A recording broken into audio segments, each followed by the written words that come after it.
कि एसआईआर प्रक्रिया ने भारत के चुनावी ढांचे की एक बड़ी सच्चाई को उजागर कर दिया है। मुख्य न्यायाधीश की अध्यक्षता वाली पीठ ने कहा कि लगभग 20 साल बाद इस स्तर की व्यापक जांच हो रही है और अदालत चुनाव आयोग के हर तकनीकी कदम में दखल नहीं दे सकता।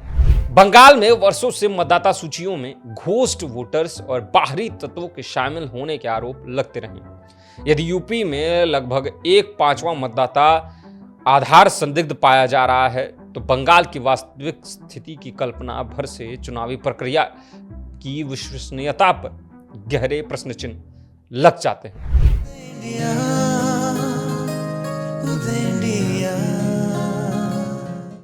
मित्रों, राहुल गांधी जिस तरह से इन दिनों सदन में या फिर सदन के बाहर एसआईआर पे बातें कर रहे हैं, वह कहीं ना कहीं कांग्रेस और उनके सहयोगियों की छटपटाहट सीधे तौर पर दिखा रहा है।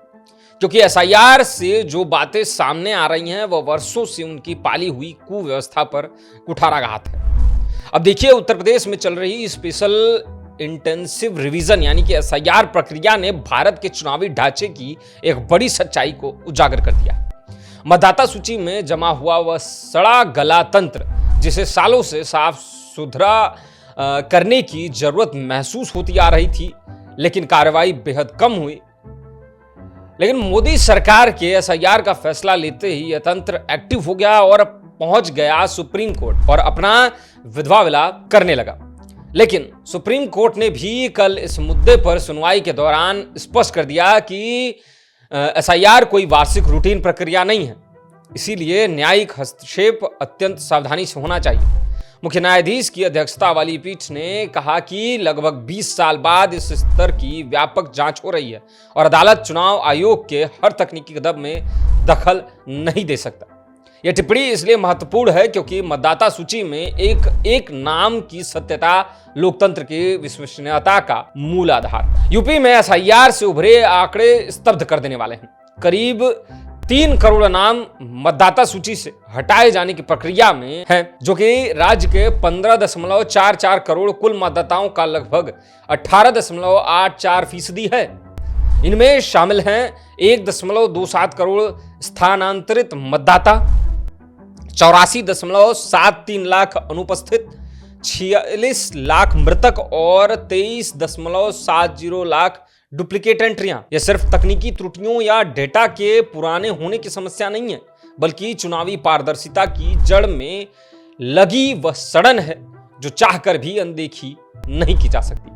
इतने बड़े पैमाने पर गड़बड़ी सामने आने के बाद एसआईआर की समय सीमा बढ़ाकर 31 दिसंबर तक कर दी गई है और अब बूथ लेवल ऑफिसर्स यानी कि बीएलओ पार्टी प्रतिनिधियों के साथ मिलकर जमीनी स्तर पर इसका सत्यापन करेंगे। यह सवाल स्वाभाविक है कि अगर उत्तर प्रदेश जैसा बड़ा और प्रशासनिक रूप से मजबूत राज्य इतनी भारी गड़बड़ी दर्ज कर रहा है, तो पश्चिम बंगाल जैसे राज्यों की स्थिति क्या होगी, जहां राजनीतिक हिंसा, बूथ कैप्चरिंग और फर्जी वोटर एंट्री पर लंबे समय से गंभीर सवाल उठते आ रहे हैं।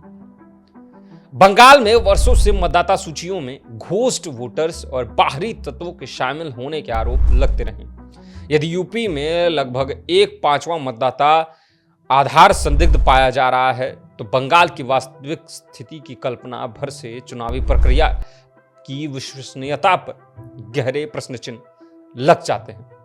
सुप्रीम कोर्ट की टिप्पणी इसलिए भी प्रासंगिक है कि न्यायपालिका चुनाव आयोग के अधिकार क्षेत्र का सम्मान करती है, लेकिन साथ ही यह संकेत भी देती है कि आयोग को अपनी प्रक्रिया में अधिक पारदर्शिता और कड़ाई लानी होगी। किसी भी लोकतंत्र में सही मतदाता सूची चुनावी निष्पक्षता की पहली शर्त होती है।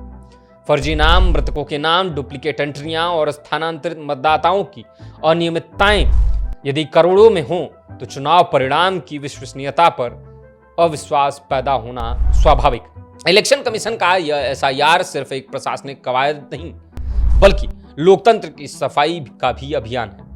यह साफ संदेश देता है कि बिना निष्पक्ष सत्यापन के चुनाव महज एक औपचारिकता रह जाएंगे और इसी संदर्भ में यह आवश्यक है कि कठोर, ईमानदार और राजनीतिक दखल से मुक्त एसआईआर अभियान बंगाल सहित सभी राज्यों में कराया जाए।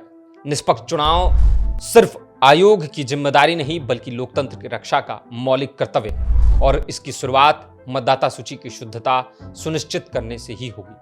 आज की इस कड़ी में बस इतना ही। और भी खबर के लिए देखते रहिए उदय इंडिया डिजिटल को। धन्यवाद।